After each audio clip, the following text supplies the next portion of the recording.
Good morning, children. Welcome back to the online class. Today in our English class, we are moving with a new topic. It is from Unit 1 poem titled Life by the poet Henry Van Dyke. Okay. Today in this class, we are going to see just the introduction of that poem. Okay, so first we can move with the title, Life. This is life. This word life is known to you, is it, ma'am? You know the meaning. What is life you are experiencing? Okay. So I am going to talk about value of life. To make you understand the true value of life, I am going to explain you through a story. True value of life. That is the title of the story. That's the title, True Value of Life. A man wanted to know what is the true value of life. For that, he moved around here and there, and at last he reached God and asked, God, please tell me the true value of life. God said, I will tell you, son. First, I will give you a stone to you. You have to find the value of stone, but you should not sell the stone. After finding the true value of the stone, you come back to me. I will tell you the true value of life. The man agreed. With the stone, he started to move around. First, he reached an orange seller. There he went and asked, what is the value of the stone? What you will give me for the stone? He said, give the stone to me. I will give you 12 oranges instead of that. The man apologized. No, I am not able to sell it to you. So again he moved from that place. And now he reached a vegetable seller. The vegetable seller was there, and the man asked the vegetable seller, what is the value of the stone? He said, I will give you a sack of potatoes. You can give the stone to me, and you can take the sack of potatoes. Again this man apologized. I am ordered not to sell this stone. With that, again he started to move. Anyway, he reached a jewelry shop. So there he entered, and he asked that man, what is the value of the stone? He placed that stone on the table and analyzed it through a lens and said, I will give you 50 lakhs for that. He shook his head. So again this man said, I will give you 2 crores. Please give the stone to me. He said, he apologized to that man. I am ordered not to sell the stone. And again from that place he moved. And now he saw a shop full of precious stones. He entered into that shop and he asked, what is the value of this stone? The man took the stone from his hand. He kept on a red towel. He moved around the stone and bent in front of that and asked, from where did you get this precious stone? It's a precious ruby. If I sell this whole world and myself, my life, if I sell this, I can't buy this stone. It's priceless. So now, again this man took the stone and moved towards God and gave the stone in the hand of God and said, God, Some places the value of stone is 12 oranges, and in another place a sack of a potato, and in another place 2 crore, and in another place they said it's priceless. And now tell me, God, what is the true value of life?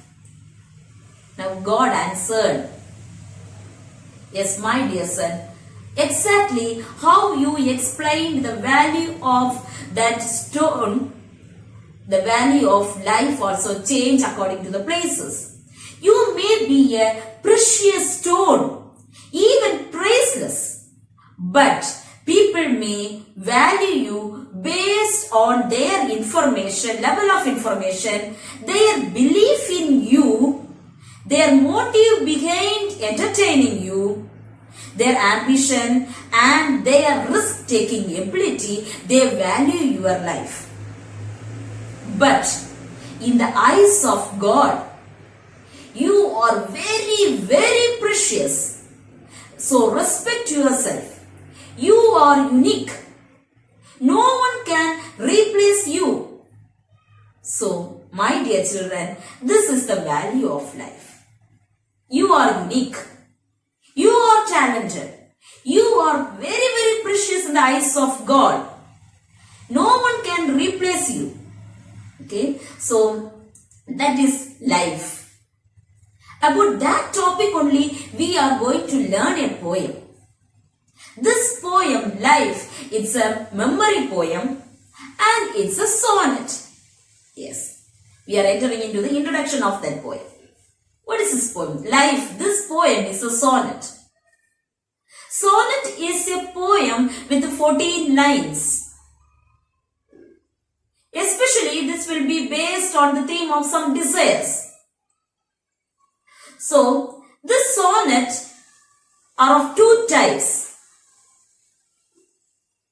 Petrarchan sonnet and Shakespearean sonnet.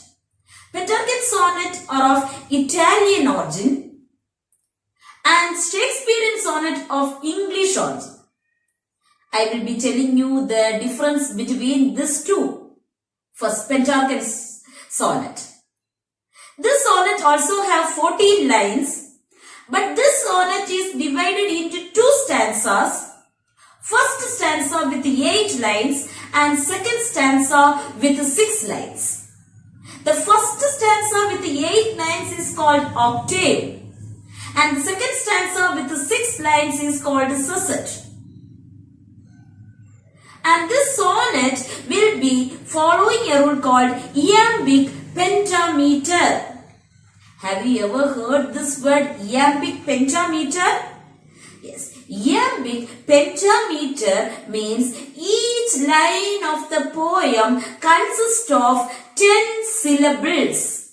Most of the line of this sonnet consists of 10 syllables. Listen children, it's not 10 words, 10 syllables. Already you learned syllabification, is it children? What is a syllable? See, each word may be sometimes it may be monosyllabic, sometimes it may be disyllabic or trisyllabic or tetra, penta, like that the words can be divided into different syllables. So how we pronounce that word, according to that it will be of different syllables, is it children? So here it is said that each line consists of 10 syllables. That is called this iambic pentameter. Whether it is of Italian origin or of this Shakespeare, that is English origin, all these sonnets, most of the lines consist of this iambic pentameter. That is, each line consists of 10 syllables. Okay, then we can move to this Shakespearean sonnet.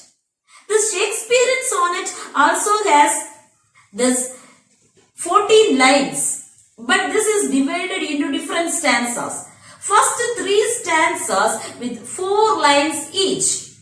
First stanza with the 4 lines, second stanza with the 4 lines, and third stanza with the 4 lines, and totally 12 lines, and next a couplet.